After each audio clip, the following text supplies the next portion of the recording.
Welcome to Blind Spots, a podcast where we're helping you fill the gap between what you want to do with your money and what you actually do. We are professional investors, writers, and financial planners helping you navigate the complexities of finance to optimize what you can control and cut out the rest.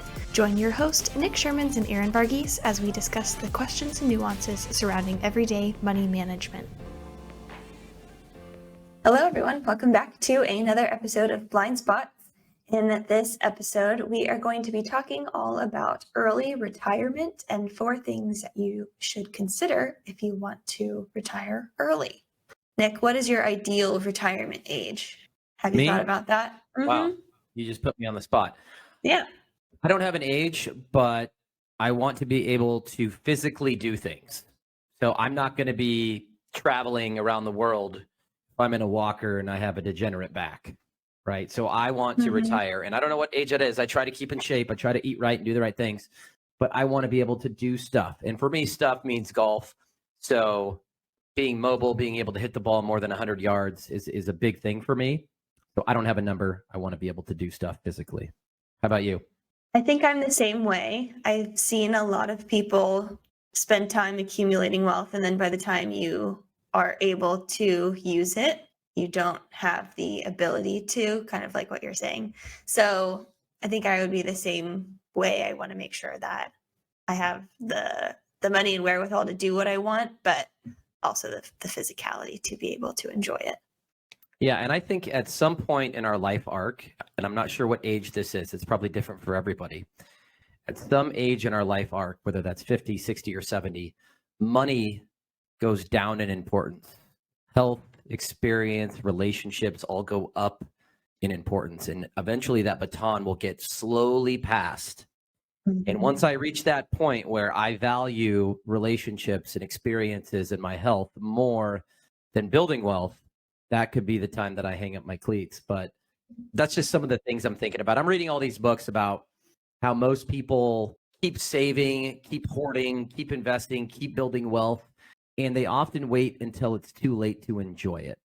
So like I personally don't want to be 80 years old and obsessive about my balance sheet or tracking my investment statements, and I'm short on experiences and living life. So there's a balance for everybody, but I find the idea intriguing that money goes down in value as you get older and all those other things that I mentioned go up in value.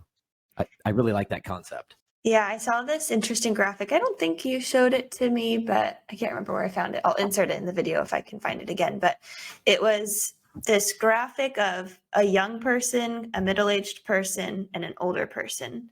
And within each of them, there was the columns that had time, energy, and money. And for each stage of life, 2 were checked. So when you're young, you have time and you have energy, but you don't have money. Middle-aged person, you have energy and money, but you don't have time because you're busy with life. When you're older, you have time and money, but you don't have the energy. So there's this kind of balance in between all stages of life just to figure out what's important to you. That's pretty cool. I'd love for you to share that if you have the link or whatever. Yeah, I'll have to find it. And I like using the extreme example, so not to belabor a point, but I think in one of my blogs, and you pointed this out as enjoying it, was if I posed the question to you, you can have Warren Buffett's balance sheet, but you also have to take his age. 99% of people under, I don't know, throw out a number, 50 or 60 or even 70 would probably reject that because he's at the bottom. You know, I hope Warren Buffett stays around for the next 10 years, but he's rounding third base at the end of his life. And most people wouldn't trade $1 billion for a 90-year-old's body. So that's kind of a way to shock that problem and make a point. So this retiring early has kind of gained popularity, I think, in the last couple of maybe decade or so. I don't know, with FIRE, financially independent, retire early. So that's probably a little bit different than what we're talking about today. But I think there's been a shift over the generations probably in how people view money, life, and experiences. And this idea of retiring early, again, has gained popularity. So back to your earlier comment, I think people have options now. People, I mean, back in the 60s or 50s or whatever, I mean, we basically were living on a patch of dirt. Our job was to raise a family. Everyone basically did the same thing. Like, we didn't have a lot of entertainment options. I mean, you basically were privy to whatever was within 100 miles of you, right? And I'm being crude, but I'm trying to paint a picture now. And this is what I told my wife. So my wife wanted to have 4 kids or even 5 kids. And I said, honey, this isn't Little House on the Prairie. Like, we have options. We can do stuff. We can travel. We can take the kids on vacation. We can do all these other things. You know, I like to play golf and she likes fitness. And so the point is we have options. And I think when information travels quickly, like it does today, and you have options, I think a different opportunity set lends itself to different behaviors. And kind of what you were talking about, Aaron, now this thing, which our parents and our grandparents never would have even thought of retiring early, really stems from just having more options. Our parents, our grandparents had a shallower set of options in which they could operate in. Now people are breaking down the walls of what's possible. I think it's great, but it also changes the equation of how we think about money and retirement. Yeah. So since there's so many people who say, I want to retire early, that's kind of the genesis of this episode, is to talk about the things that you should consider if that is the route you want to go. Right. And so we've outlined 4 things that have come across our workflow, our planning meetings with people that want to retire early. So we're going to outline some of the problems, some of the questions, some of the challenges that come with that, and hopefully some opportunity if you do some of these things right. Okay, let's start with an easy one. And we'll talk about just health insurance, because that's a big thing that often ties people to their employers sometimes as a whole, or just working in general. But insurance is something that you have to consider when thinking about retiring early. So, Nick, you have some experience getting insurance in between your kind of corporate job and starting Pure. Do you want to talk a little bit about how that journey looked for you? Well, I can say that most corporations make it easy for you. So if you're going to retire early, you might inquire to HR what their COBRA or what their continuation plan for retirees is. Oftentimes, especially if you work in the healthcare space, there's some really good plans for cheap that you can stay on, and you can keep your doctor for a reasonable cost. That was not what I did. I left a corporate job, started Pure Portfolios. I was beginning to have kids. I think I had 1, maybe 2 at the time. But I had to go to the private exchange, which was a bit rough in the early days. I think it's gotten better. But I can tell you, no one tells you what to do. You have to find these plans yourself. I ended up working with a broker that found a plan that worked for me, but it still was not a seamless process. You're dealing with bureaucratic forms and processes and all this stuff. But there is a silver lining. And if you do retire early, there is a shortcut that can allow you to get insurance and not pay a whole lot for it, or even have it be free, if you have a taxable investment account. So we're going to keep coming back to this theme, because if you have a taxable investment account in which you take money out to supplement your life as you retire, that doesn't necessarily become taxable income. It might be, it might not be, but it gives you the option to control what is taxable, what is not taxable, which would allow you, therefore, to receive potentially free healthcare or greatly reduced healthcare. Yeah, we have a podcast episode all on this topic, so we'll link that below. I think it's called Optimizing Taxes and Health Care and Retirement, or something along those lines. And we should have qualified this when we started, but the age for retiring early, we're referring to pre-65, because that directly correlates with when you qualify for Medicare. Oftentimes, full retirement age is talked about with Social Security, and that's a little bit different for everyone depending on when you were born. Now it's around 67. So our qualifying age for retiring, quote unquote, early is before 65. Yeah, and most of the clients that we've worked with, that we've had these conversations with, are somewhere between 45 and 60. Yeah. So that's really the wheelhouse. So if you're not quite following, know that there are options to greatly reduce your healthcare expenses if you want to retire early. If you want to retire early, you hate your job, know that there are tricks that we can use, but having that taxable investment account is going to be huge to bridge the gap between when you retire and when you qualify for Medicare, or when you can take funds out of your IRA or 401k or whatever. Mm-hmm. So point number one of things to consider if you want to retire early is just health insurance. Check out your options, see what's available, because health insurance is important. Okay. Point number two, since you brought up IRAs versus taxable money, one thing that we see that is important for people who want to retire early is having these diverse pots of money that have different tax treatments. So like Nick was saying, when you have that taxable pot of money, and you can go back to our other episode to learn more, but that will essentially help bridge the gap to, I don't want to go too in depth into this. Well, I think the point is if you want to retire early, it really helps to have a Roth, an IRA, a taxable account, because you can somewhat control your tax rate. Right. Right. So folks that want to retire early, I would strongly encourage them to not just be maxing out their 401k and that's all the saving they do, or just be maxing out their Roth and that's all the saving they do.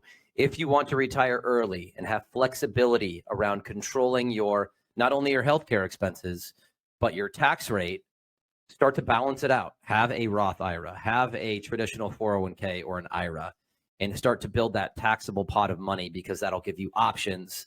Options are great because stuff happens, and it'll allow you to be as flexible as possible as you take funds out of your investment portfolio. In addition to being flexible on the tax side, if you are retiring before you are 59 and a half, there is a 10% penalty for taking funds out of a traditional IRA. So if the only money that you have is in your 401k or traditional IRA, and you retire when you are 55, that's 5 years of withdrawals and distributions that you're doing that's also going to be subject to a penalty. So that's another big reason to have taxable money as well. Third on our list is all about Social Security. This is one that you can get really deep in the weeds on really quickly, so we'll try to keep it high level. But the gist on Social Security when retiring early is that you could potentially reduce your benefits by retiring early. Now, this is the way I think about it, because if you retire at 35, for sure that's going to impact your benefits, right? You're foregoing earning years and getting credits, paying into the Social Security program if you retire extremely early, like a lot of these FIRE people are doing. Okay, so that's going to haircut your benefits. If you're going to retire at 63, you've worked for 35 years, I wouldn't even worry about it. It's probably not going to adversely or greatly affect your benefit. Right. And keep in mind, when we were doing some research for this episode, there's a lot of mixed information and opinions out there about Social Security. Keep in mind, and this is one thing that I hear from clients a lot, just because you retire before your Social Security full retirement age does not mean that you have to start taking benefits from Social Security and reduce your benefits for life. So if you've worked for 35 years, you have all of the credits towards Social Security to receive your full benefits. If you retire at 60, you don't have to take Social Security. You just have to supplement that income likely elsewhere. But just keep that in mind, because a lot of people think the day that I retire, I've got to file for Social Security benefits, and that just is not the case. Common misconception. Okay, last but not least, this is where your story can come in at. And I said friend, just I don't know if you want to protect their identity if you care. But point number 4 is all about dialing in your spending, your habits, and your lifestyle to align with your goals. So yes. So I have a friend, it's really a family member, that wants to move to Europe. They've been going to Europe. They really enjoy the lifestyle and their time over there, which is great. Okay.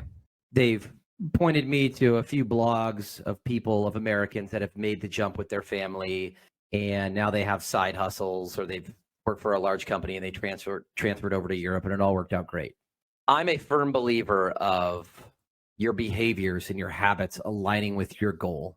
Okay, so if that's their goal to move to Europe, I, of course, want to unpack what they're doing with other things in their life that synergize with that overarching goal of moving to Europe. And this is what I see. I see someone that took on a large mortgage. I see someone that has bursting credit card debt, doesn't have a budget, doesn't have a handle on their expenses, that impulse buys things, no framework for making decisions about money, don't really even understand how money would work in their lives. And what I've subtly tried to communicate is that's a noble goal to want to move to Europe, but you have to optimize your behaviors and habits in life with that end goal in mind. Nothing about your behavior now aligns with that. Okay, so you might say, Nick, what the hell are you talking about? How does this relate to this podcast topic? If you want to retire early, your habits, your behaviors, the way you think about money, your expenses, your goals, all of those things have to align with that goal of retiring early. Okay, so what does that mean?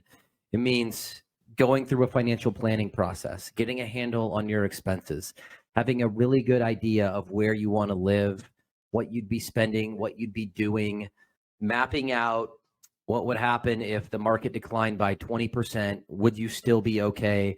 Stressing the plan, planning for the unexpected, running different scenarios to show lower future returns. I mean, I can go on and on, but the key is you're not taking on debt. You're not leasing a car you can't afford. You don't have credit card debt. You're not buying and selling properties and seeking risk and doing all this risky stuff.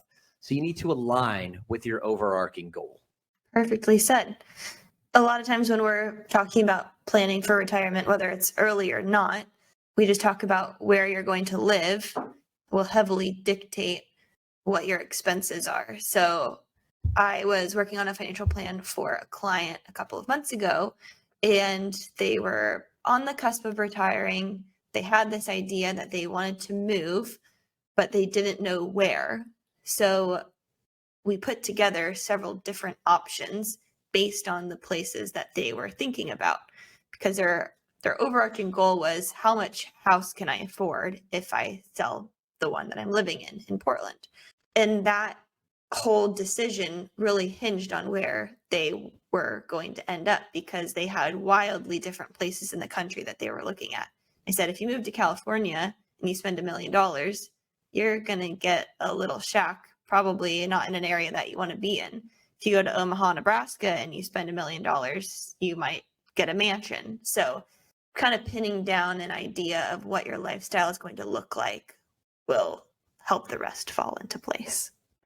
Yeah, and people can say whatever they want. I can say that I'm going to take Pure and make it a $3 billion company. Well, if I'm showing up to the office at 1 p.m., blacked out drunk, and not doing the work and not getting back to people, then my actions aren't consistent with my goal of creating this mega company, which I'm just not saying I do any of these things. It's just an example. And, you all could probably look in your life and have a friend or a family member that just says what they're going to do, but nothing about their actions is consistent with that goal.